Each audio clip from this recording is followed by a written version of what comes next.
This episode is brought to you by my friend Rebecca Walser, a financial expert who can help you protect your wealth. Book your free call with her team by going to friendofdinesh.com. That's friendofdinesh.com. Coming up, what does Marjorie Taylor Greene really mean when she talks about a national divorce? Is she talking about secession? Is she talking about something else? I want to argue that some form of a divorce is already going on within America. I'll comment on how Ron DeSantis cleverly took over a progressive college and turned it unwoke, and why today's generation is far from the smartest in history. It actually might be one of the dumbest. This is the Dinesh D'Souza Show.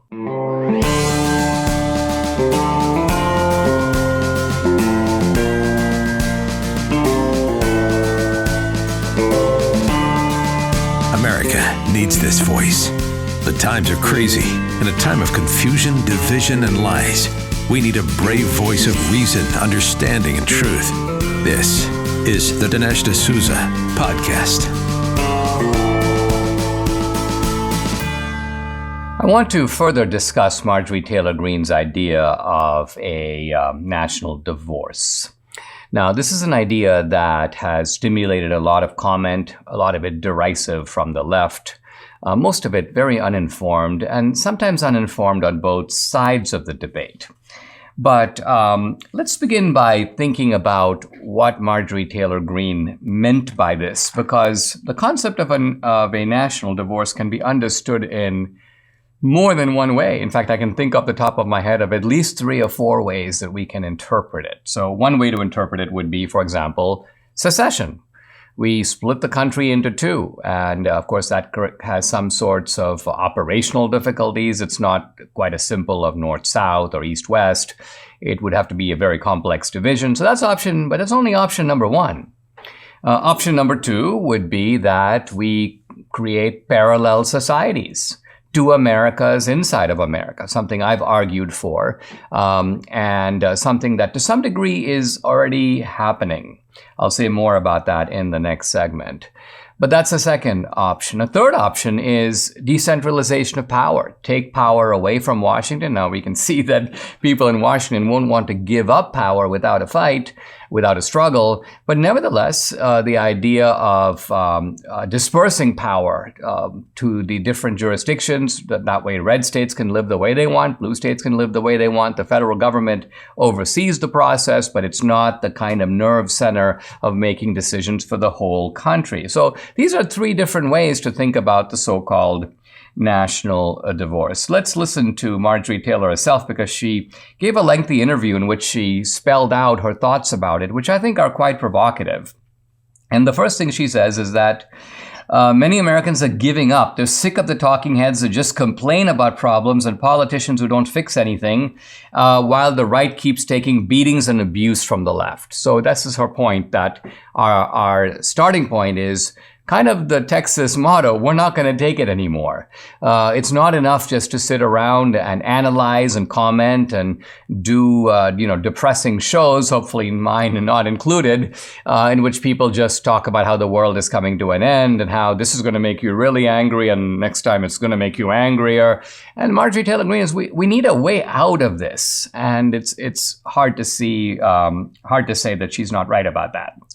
Now, of course, there are some people saying to Marjorie Taylor Greene, well, listen, let's remember that California used to be Nixon country. It used to be Reagan country. And look at even people like Pataki and look at people like Mayor Giuliani. They were elected to power even in New York. But Marjorie Taylor Greene goes, well, that may have been true once, but not now. She says, quote, the red California that gave us Reagan is gone. And that was a long time ago. California is now like a weird communist country. And it's true. It may well be today. We used to always think and take it as a premise, it's better to live in America than anywhere else. But there may be lots of places now in the world that are better to live in than, say, California, given the sort of not only the confiscatory taxes, but the repressive regulations. She goes on to say, Matt Gaetz is right when he says our government constantly cheats on its own people with foreign countries. And Marjorie Taylor Greene says, marriage counseling we all need. What she's getting at here is I mean, think about in marriage, of course, infidelity is a way to betray marriage. And when you have political leaders in this country that would rather seek the welfare of illegals trying to come into the country, or rather seek the welfare of people in Ukraine or people in China over U.S. citizens, then you know that the marriage, if you will, has a problem. She goes on to say, reducing the power and size of the federal government and giving more to the states in order to protect ourselves and our kids from the abusive left is the bold action that needs to be taken. So here she's getting to one interpretation of the divorce, and that is federalism. Now, federalism is in no way a national divorce. I mean, the American founders favored federalism. They favored dispersing power to the states. They wanted a central government to do certain essential things, but they limited the power of that government. And it became a characteristic of our society that we have limited government as opposed to the unlimited government that you have in other democratic societies. You think about a country like England, which is a democratic country for sure, but they have a parliamentary system of government, and parliament, you may say, is king. And I mean that phrase almost literally, because just as the king had almost unlimited power, it could essentially vote to take away your house or suppress this guy's free speech. Parliament has that kind of power, even now. It's restrained somewhat by the common law, but otherwise it has virtually unlimited power in principle, but not in the United States. And then, says Marjorie Taylor Greene, just like the prodigal son, once the left gets to truly live in their own filth that they've created without us, then they will be able to realize the error of their ways. So here she's pivoting to the other definition of a national divorce, which is, hey, listen, let the blue states make decisions and live with the consequences. If people want to see rampant crime on the streets, they want to see homeless people, intruding on you, insulting you with obscenities, sitting outside your home or your apartment, defecating in front of you as you walk by. You know what? That's your America. You do that. You live with it and see how well you like it. Don't make us live like that. Don't make us subsidize your disgusting ways. So this is, I think, a kind of clarification of what Marjorie Taylor Greene is getting at. She's not specifying a particular remedy. She's not saying, let's secede. What she's saying is, let's think of ways in which we can break this log jam in which the left is repressively shutting down our basic rights, our freedom of speech, our freedom of religion, our freedom of movement. They're trying to make us live in their America, and we won't. Well, just when you thought it couldn't get any better, Mike Lindell and MyPillow are launching the MyPillow 2.0. When Mike invented MyPillow, it had everything you could want in a pillow, but now, nearly 20 years later, he's discovered a new technology that makes MyPillow even better. The MyPillow 2.0 has the patented adjustable fill of the original MyPillow, but now with the brand new fabric that's made with a temperature-regulating thread, the MyPillow 2.0 is the softest, smoothest, and coolest pillow you'll ever own. Debbie and I can attest to this. Now say goodbye to tossing and turning, flipping your pillow over in the middle of the night, and more great news on the MyPillow 2.0 front. Buy one, get one free. Wow.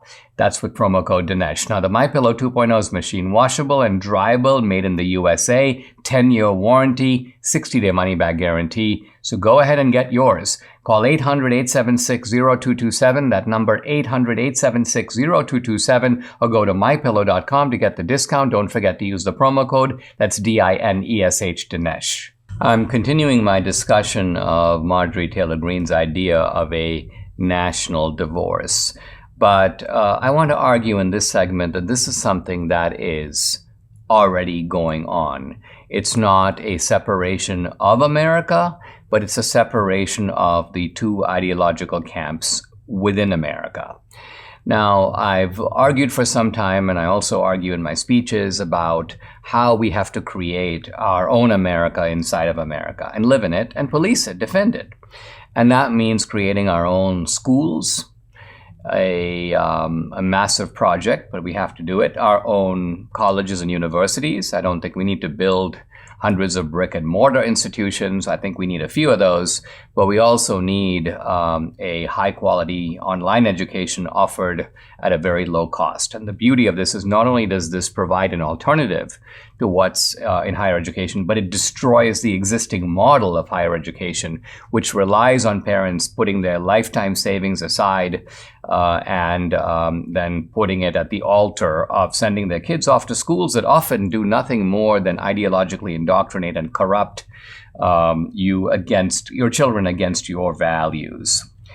But let me focus now on just the simple fact that people are voting with their feet against blue America and moving to red America. And by the way, that's a pretty good sign of which system is working better, right? I mean, you have what Hayek called a framework of competing utopias. The blue states are building their utopia, if you want to call it that. I don't even think they would call it that, but they would claim, well, it's necessary in the name of equity. Nonsense. But nevertheless, they want to build their own society. Let them. We're building our own. And the question is, let's look and see where people are migrating. And it turns out it's pretty obvious people are leaving the blue states and going to the red states. And there's no movement the other way that's comparable.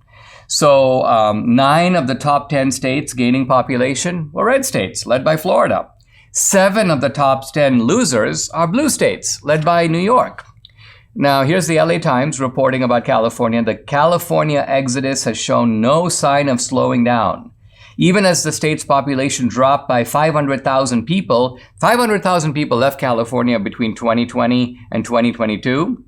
But now, the number of residents that's leaving has surpassed 700,000. So California is, I won't say emptying itself out, because there are a bunch of people left there, but a lot of people are leaving. And they're leaving because they're disgusted by California. Now, it's kind of crazy because some of the left-wingers who look at this go, well, no. People are leaving the blue states and going to the red states because the climate is better. Well, I mean, that argument would apply to a point with, say, New York and Florida. And in some ways, even Trump sort of endorsed that point by saying, oh, this is really why people are more moving to Florida, not just because of DeSantis, whom he calls DeSanctimonious. He has 3 or 4 variations on DeSantis' name.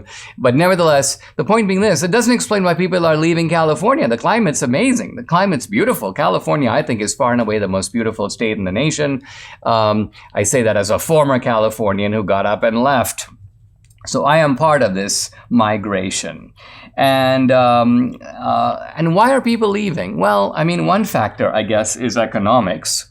And so we see this in people moving, for example, from California to Idaho, to Utah, to Montana. Real estate values are better. It's easier to open a business.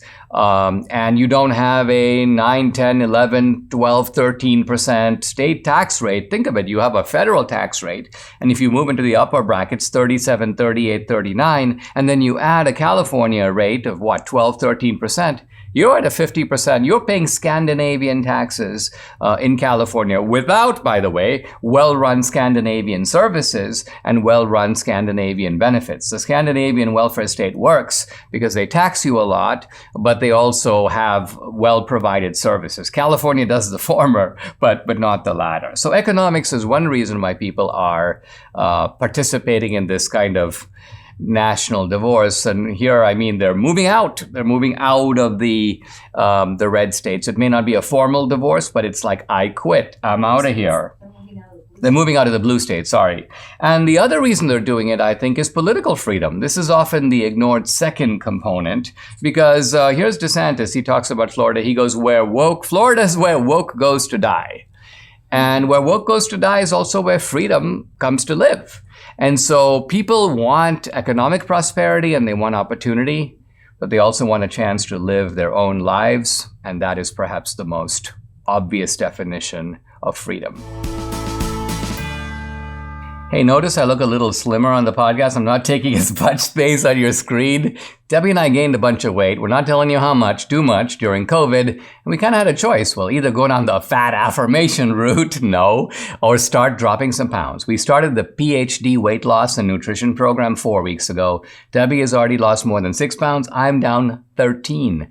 This program is based on science and nutrition. No injections, no pills, no hours in the gym, no severe calorie restriction, just good, sound, scientifically proven nutrition. It's so simple. They actually make it easy by providing 80% of your food at no additional cost. They tell you when and what to eat. And guess what? You can do this without ever being hungry. The founder, Dr. Ashley Lucas, has her PhD in chronic disease and sports nutrition and is a registered dietitian. She spent her whole life helping people lose weight, get healthy, and most importantly, maintaining that weight loss for life. If you're ready to lose that excess weight for the last time, call PhD Weight Loss and Nutrition at 864-644-1900 or find them online at myphdweightloss.com. The number again to call, 864-644-1900. I want to talk to you about something that I'm going to call DeSantis University. DeSantis University. Now, that's not its official name.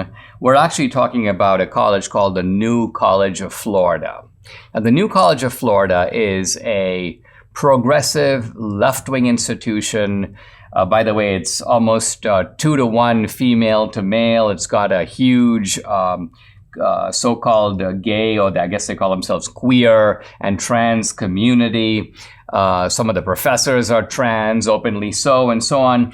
And this doesn't, by the way, distinguish the New College of Florida, because there are other private liberal arts colleges that are like this. So in that sense, you can say you got a college in Florida that looks a lot like some of the worst colleges in Portland or in the West Coast or in the Northeast. But the difference, of course, is that the New College of Florida is a public institution. It's funded by taxpayer money. And it's cheap. It's only $7,000 a year, which means that a lot of people who can't afford to go to more pricey sort of progressive institutions can go here, and they do. Now, a lot of times when conservatives encounter these progressive institutions, we just inveigh against them. We decry them. We expose them. We describe what they're doing. I do a good bit of this on the podcast. And I also advocate for alternatives, but DeSantis figure out there is an alternative, and there is an alternative available to us politically, and that is, why just complain about this left-wing state-funded institution? Let's take it over. Let's actually run it our way.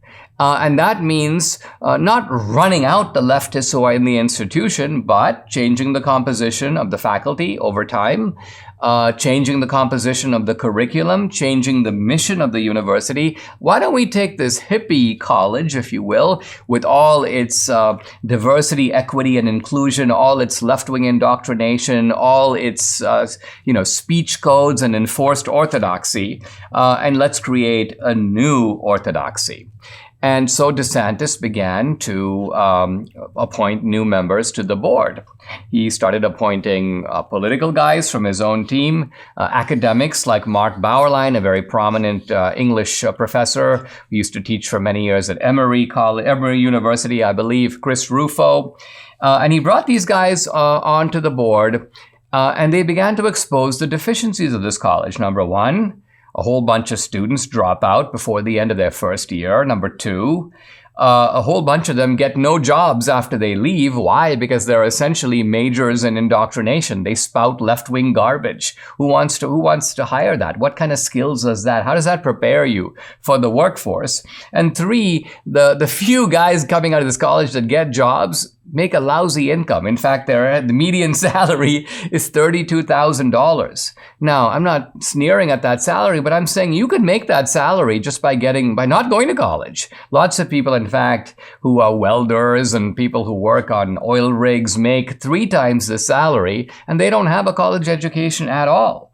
So basically, this college in Florida, because it values spouting indoctrinated propaganda and activism over productive work, is producing these losers who are essentially a drain on society, many of them. So new board, new trustees, new majority, new vision.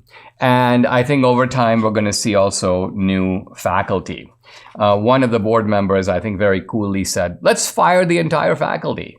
Now, ordinarily, you can't fire faculty because some of them have tenure. They go, no, listen, but there is a way out. There's a loophole. And the loophole is, and by the way, this is a loophole exploited by the federal government, national emergency. If there's a national emergency due to COVID, the old rules go out the window and you take on so-called emergency powers. Well, the trustees can say this college is facing a financial emergency. It's not viable as an institution unless we do something drastic. And that means, professors, all of you are going to see a pink slip on your desk tomorrow morning. Start clearing out. And we're either going to rehire you based upon new considerations, new criteria, new interviews, a new process, or we're just going to bring in a bunch of whole new people. So that proposal, somewhat radical, and maybe it needs to be done in a kind of a measured, well thought out way, hasn't really advanced very far. But what has advanced is that this new board at this college has already now outlawed the DEI bureaucracy. So no more diversity, equity, and inclusion. They are officially a school that is committed to what Rufo calls the principle of colorblind equality. So we're back to Martin Luther King here. We're going to be judging people on their merits and by the content of their character, both, but not by the color of their skin, not by their sex organs, not by their gender, not by their nocturnal habits. That's all out. The president of the college, Patricia Oker, a standard academic, feminist, left-wing type, has been given the boot. She's out. She's been replaced by DeSantis' first commissioner of education, Patricia Oker. And so good things are happening at this college. This is really why I call it the DeSantis University. And I think an important principle that's being illustrated by DeSantis here is that when you have power, don't just complain about stuff. Use your power and do something about it. We all know our digital privacy is under attack, so what can we do about it? Big tech steals our private information, pictures, chat, email. This is all very bad. So is there a better way? Well, as it turns out, there is.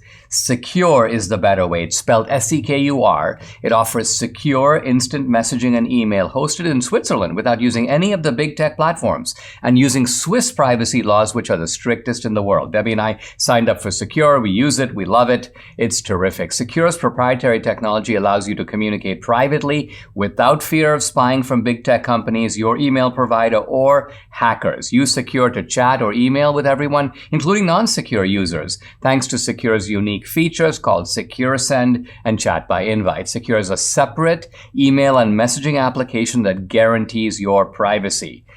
Go to secure.com. That's SEKUR.com. Use promo code Dinesh to get 25% off for the next 24 months. Again, that's SEKUR, secure.com. An Arizona rancher is facing murder charges for shooting an illegal migrant on his property. Now, not all the details of this case are known, but what is known is a little disturbing. At first, it emerged that this rancher, his name, by the way, is George Allen Kelly, was arraigned on first-degree murder charges.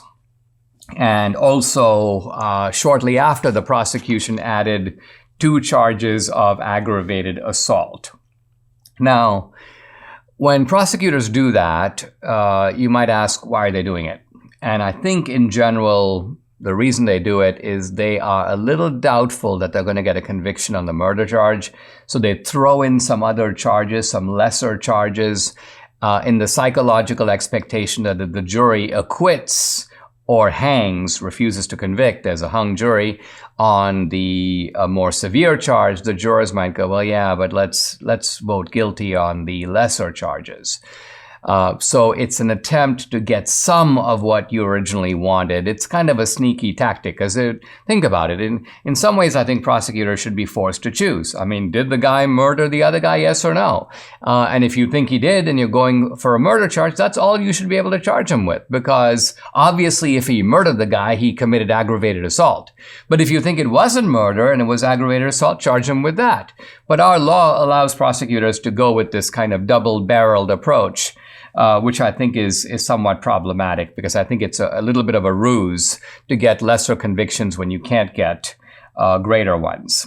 Now, interestingly, the prosecution has sort of thought better of it, and they changed the charge from first-degree murder to second-degree murder. So now he's facing second-degree murder. And according to the prosecution, this guy Kelly, quote, used a rifle, a deadly weapon. He intentionally placed an unnamed person. Well, the person has been named. It's Gabriel Cuen Butima, an illegal from Mexico, in reasonable apprehension of imminent physical injury. That's the aggravated assault part of it. And then he's charged with second-degree murder in killing that guy. The judge gave him $1 million bond, and since that's a great deal of money, he is held on this bond. Although I'm not positive if he's still in confinement or if he was able to post bond and is free. I think I saw something about him walking to court, which suggests that he might be out. So I don't want to be wrong about that. Now, apparently, let's talk about Kelly's side of the story, which is this. He completed chores on his ranch, which is near Keno Springs in Arizona. He came to his house to have lunch with his wife when he heard a single gunshot as they ate. Now, the gunshot goes off. It's on his property, by the way, and his horse is obviously frightened by this loud explosion and starts running away at full speed. Kelly looks around and he sees a group of men moving around the trees around his home. They are armed, he says, with AK-47 rifles. They're dressed in khakis. They have camouflage clothing, and they're carrying large backpacks. Wow. None of them were known to him. He had not given any of them permission to come onto his land. So then, says the defense, Kelly was, quote, understandably concerned and reasonably feared for his safety, his wife's safety, his animal's safety. He calls U.S. Border Patrol and he talks to them and he tells them that he needs immediate help. And he tells his wife to stay inside, stay silent, stay away from any windows, and he goes out to the porch with his rifle. Now, says Kelly, the leader of the armed group saw Kelly and pointed an AK-47 right at him. Mr. Kelly, fearing for his life and safety, fired several shots from his rifle, hoping to scare them away from his wife, from him, his animals, his home. He took care to aim over the heads of the armed group of men, but the group then began running into the desert surrounding his home. And evidently, Kelly is saying that he accidentally shot one of these guys. He was not aiming to kill him. He was aiming to scare them or to drive them away. And this was inadvertent on his part. Now, more is going to come out as this case goes to trial. But if the facts are as this guy Kelly describes, it's hard for me to see any jury convicting this guy on second-degree murder. Second-degree murder means that you killed someone without justification, without being in fear of your life, and you did it in the heat of passion. That's the meaning of second-degree murder. It's a crime of passion. So the idea was he didn't premeditate this. He didn't set out to kill him. But no, if this is a guy who sees people on his property, now of course they weren't in his house, but they were on his land, and they were sufficiently disruptive to fire the initial shot. And if it can be shown that a shot was fired before, which immediately creates a sense of danger. I mean, just a bunch of guys on your property doesn't by itself, to me, create imminent danger, but a bunch of guys in fatigues who are heavily armed and already fire an initial shot, it seems to me in this particular case, if I were on the jury, given the facts as I've outlined them here, I would vote not guilty on the second degree, and I would vote not guilty on the aggravated assault.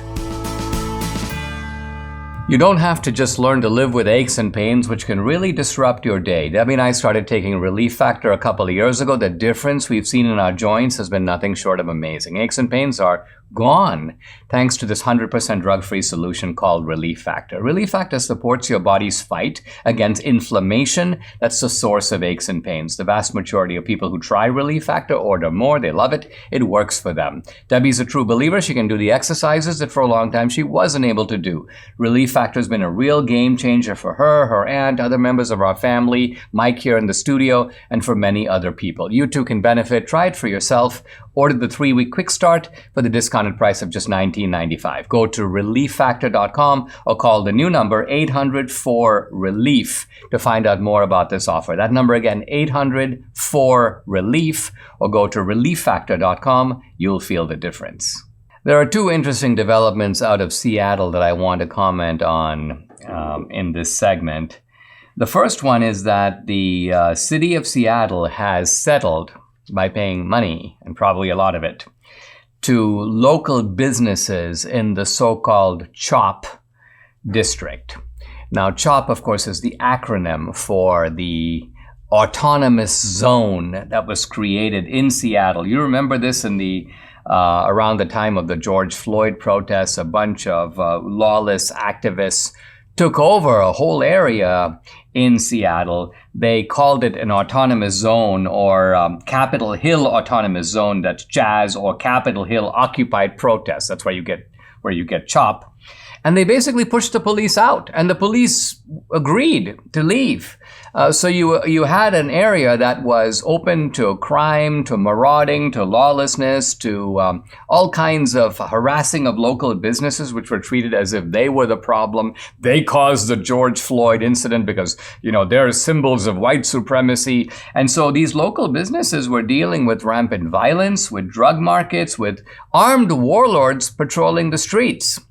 Now, interestingly, the city of Seattle tried to cover all this up because later, when it was brought to court, a federal judge noticed that the city of Seattle had deleted thousands of text messages involving the city's mayor, now the former mayor, the police chief, and others, all related to the handling of the autonomous zone. It's almost like they gave themselves away and they were going to be busted in court, so they engaged in what can only be called suppression of evidence,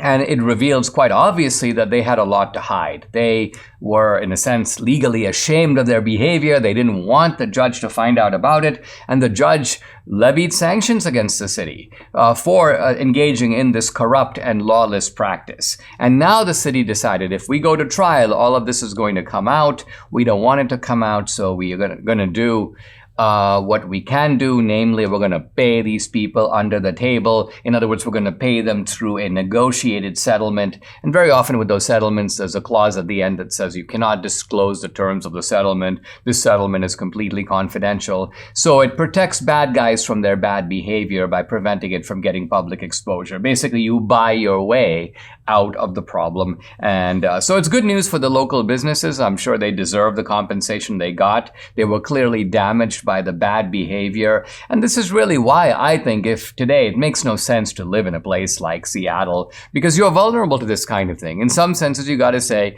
you can't complain too bitterly when this happens to you. Why? Because you're opting to set up shop in this kind of a venue where you have crazy people on the local council. You got crazy people making the rules you live under. So you have to expect to live under these crazy rules and then fight back in court if you can. So I realize some people go, well, listen, I don't have a choice. I was raised in Seattle. My business is here. It's not easy for me to move. So I understand, of course, the difficulties. I'm just saying, if you do have a choice, don't go to Portland. Don't go to Seattle. Why walk your own way into a hellhole?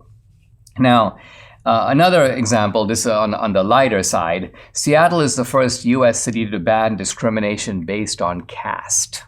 Is this a problem in America? The caste system was developed inside of India. And in the Indian caste system, you've got four categories. The Brahmins on the top, they're the priestly class. Then the warrior caste, or the aristocrats, that's the Kshatriyas. Then you have the business class, the Vaishyas. And then you have the untouchables, who are sometimes called Dalits. So evidently there's an Indian woman, and she, I've mentioned her on the podcast before. She's half crazed. Her name is Kashama or Shama Sawant. She's basically an Asian Indian Marxist. And evidently she wanted to sort of make a display of her own inside knowledge. So she makes this proposal to ban discrimination based on caste. In other words, no Brahmins, refusing to do business with, untouchables. No Brahmins running across the street because the shadow of the untouchable crossed them. First of all, this is not a problem. I'd like to see a report showing that this kind of let's call it intra-Hindu discrimination that's occurring not just among Indians, but inside of Hindus within, occurring in Seattle. This is crazy. This is like kind of saying, listen, in Seattle, we need to have a rule that prevents any Hutus from spearing any Tutsis that live. Look, that's a problem in Rwanda. It's not exactly a problem in the United States. So this to me is nutty. There's some colleges, by the way, again, in a kind of demonstration of wokeness. You've got colleges like Brandeis University, apparently Cal State, and no surprise, Brown University, that also have anti-discrimination. Well, they have anti-discrimination against race, against gender, national origin, sexual orientation, and now the new one, caste.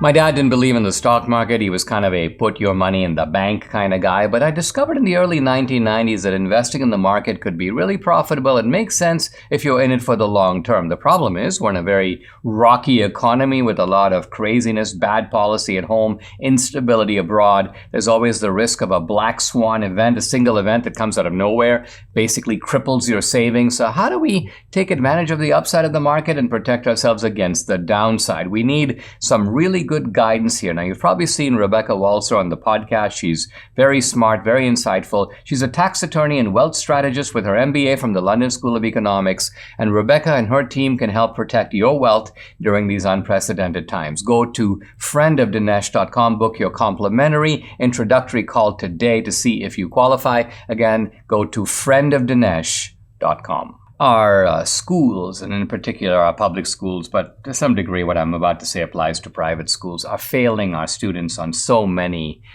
different fronts. They're failing them by refusing to allow philosophical and ideological diversity, differences of political views that should be normal in America, should be protected by canons of free speech that are not just applicable to the country as a whole, but even more applicable to education, because it's really important to be able to engage in spirited exchange of ideas without fear that what you say is going to be somehow demonized or banned. And yet this has now become normal. This has now become a routine. But in a way, schools are failing students in the most basic way. They're not teaching them anything. They're not teaching them useful knowledge. They're not even teaching them interesting knowledge. They're not teaching them historical knowledge. They're not teaching them reading, writing, or arithmetic. And I have in front of me two exhibits I want to present to you. The first is a talk that was given by the historian Forrest McDonald in his Jefferson lecture. This goes back to 1987. He gave the talk in Washington, D.C. I was at the talk. And he's talking about the American founding period. And I just wanted to read a few lines because they're so eye-opening. And he talks about the fact that people sometimes think, we can redo the work of the founders. In fact, we can do it even better. We'll get rid of all the bad stuff that they allowed. And McDonald says that before you say that, let's just pause to think about who these people were. He says, to put it bluntly, it would be impossible in America today, and he means for any generation alive now, to assemble a group of people with anything near the combined experience, learning, and wisdom of the 55 authors of the Constitution, that the 55 authors of the Constitution took with them to Philadelphia in the summer of 1787. He says, here is a couple of tidbits to corroborate this point. He goes, to enter college in the 18th century, which students, by the way, did typically at the age of 14 or 15, he says, it was necessary, among other things, to be able to read and translate from the original Latin into English. Now, he's quoting from the requirements at King's College, which is now Columbia. He says, quote, the first three of Tully's select orations and the first three books of Virgil's Aeneid, and to translate the first 10 chapters of the Gospel of John from Greek into Latin, as well as to be, quote, an expert in arithmetic. And basically, Forrest McDonald says, is there anyone in American universities today who can do this, who could meet this requirement? Probably not even one person, or one or two. Then he goes on to say, although we think the framers are these amazing people, he goes, in 1787, you could have assembled 5 or 10 other groups of people of the same size, 55 people, who were comparable in education, in learning, in stature to the founders. So it's not like we went and got our 55 best men and everybody else is a dummy. No, his point is you could have done that 5 times over and you'd still be able to get an excellent group. He says, remember, Jefferson was not at the convention in Philadelphia. John Adams wasn't there. Hancock wasn't there. This is John Hancock. Noah Webster wasn't there. Richard Henry Lee, Sam Adams, David Rittenhouse, Benjamin Rush, Fisher Ames, John Taylor, or John Jay. None of them were present. And so you got the 55 distinguished founders, but all these guys weren't even there. And then he goes on that even if you look at a local state convention, this is the convention in Virginia. It includes, not counting 5 who are already in Philadelphia for the national convention, but this includes John Marshall, Patrick Henry, Edmund Pendleton, William Grayson, and James Monroe. So the point he's getting at, MacDonald's point, is that the founding was America's golden age. And it's an age that cannot be repeated, and in fact certainly has not been repeated. But that's the founding. Let's now fast forward to the early 20th century, so about 100 years ago. And I just came across, somebody posted and this is just from a school in 1910 or 1911, and these are the requirements for the 8th grade. The 8th grade. Let's compare it to what an 8th grader today could do. And I'm just going to read a few of the things that they ask you to do in the arithmetic, in the grammar, and the geography sections. Here are some questions. A man bought a farm for $2,400 and sold it for $2,700. What percentage did he gain? Now, a simple math problem. I think I could do this one in the 8th grade, but there are a bunch of them that I would have to work at. Write in words the following: 0.5764. 658.0965. A school enrolled 120 pupils, and the number of boys was 2/3 the number of girls. How many of each sex were enrolled? Again, a simple algebra problem. The number of boys is X, the number of girls is Y. You can work it out. But I don't think a whole bunch of 8th graders would do too well at these problems, particularly if you're doing them in a timed test. Let's go to grammar. What properties have verbs? William struck James. Change the voices of the verb. Adjectives have how many degrees of comparison? Compare good, wise, beautiful. Diagram. The Lord loveth a cheerful giver. I mean, I'd see a lot of students staring with mouth open, eyes wide, vacant looks. I look at these students and I think, well, I can see why American education is flat on its back.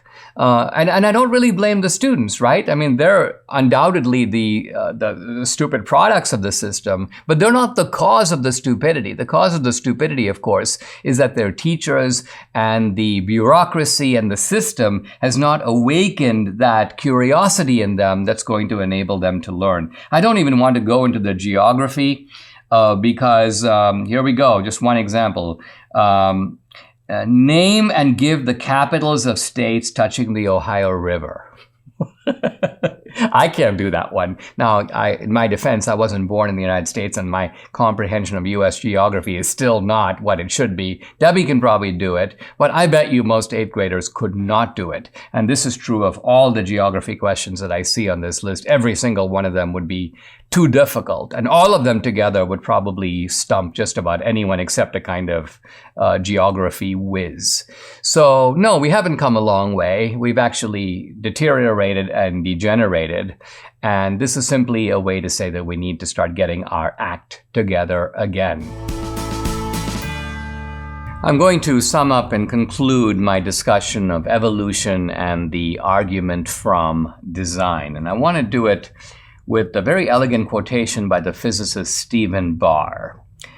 He says this. He says that when carefully examined, scientific accounts of natural processes are not about order coming out of chaos or form coming out of formlessness. He goes, on the contrary, they're always about the unfolding of an order that was already implicit in the nature of things. He says that when we see situations that seem haphazard, things that appear kind of coincidentally or by chance, and they seem to be kind of arranging themselves in some pattern, he goes, when you look closely, quote, we find in every case that what appeared to be haphazard had a great deal of order built into it. And then, of course, comes the implication, the punchline beautifully delivered by Barr. He goes, what Dawkins, he's talking about Richard Dawkins, does not seem to appreciate is that his blind watchmaker, that's the title of Dawkins' book, The Blind Watchmaker.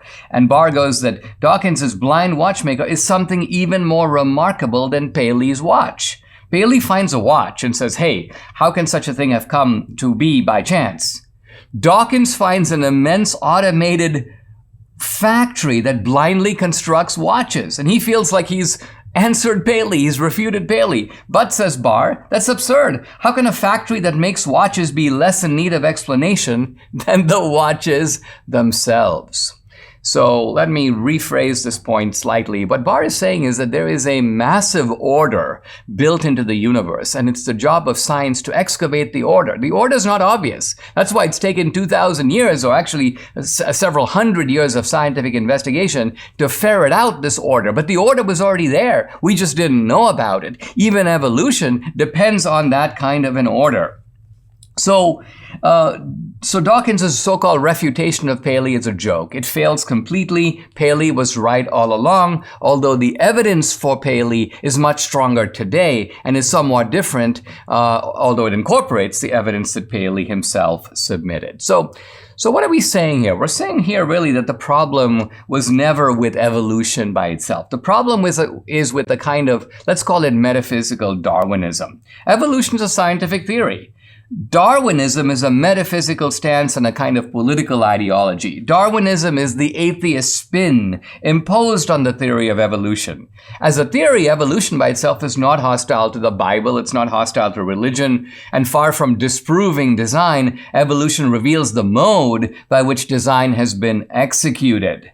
But a lot of scientists, I'm sad to say, have been conned by this atheist tactic. Atheists use Darwinism and the fallacy of the blind watchmaker to undermine belief in God. And a lot of scientists who aren't very adept at thinking philosophically, they go, yeah, man, that's really smart. That's a really good way to think about it. And so they jump on the atheist bandwagon. They allow themselves to slide almost unwittingly from evolution, which is a scientific theory, to Darwinism, to metaphysical Darwinism, which is not. So they become pawns of the atheist agenda. Now, my message to Christians is, hey, don't be scared of science and don't be scared of the evolution debate. Why? Because there's nothing about it that threatens our faith. The Christian position is this: God is the creator of the universe and everything in it. And the evolution debate is about how some of these changes came about. So, for the Christian, the evolution debate comes down to competing theories about how God did it.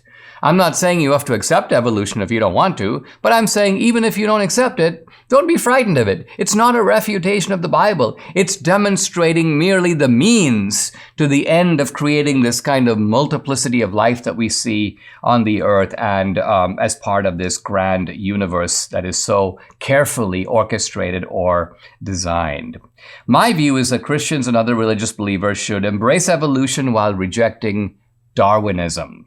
So theists can be champions of science while at the same time exposing the way in which Darwin's ideas are being ideologically manipulated. You know, there's a debate about whether to teach evolution or intelligent design in school. My point is, it's the ideological indoctrination masquerading as science. That's what should be fought and exposed in the classroom. Evolution should be taught, but it should be taught without the metaphysics of Darwinism.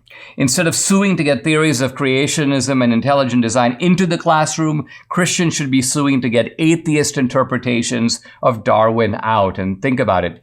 There's a way to use the First Amendment, the no establishment clause. You're not allowed to teach metaphysical doctrine in an anti-religious way. That's what's going on. That's a religion unto itself. So Christians can affirm that evolution, rightly understood, is okay.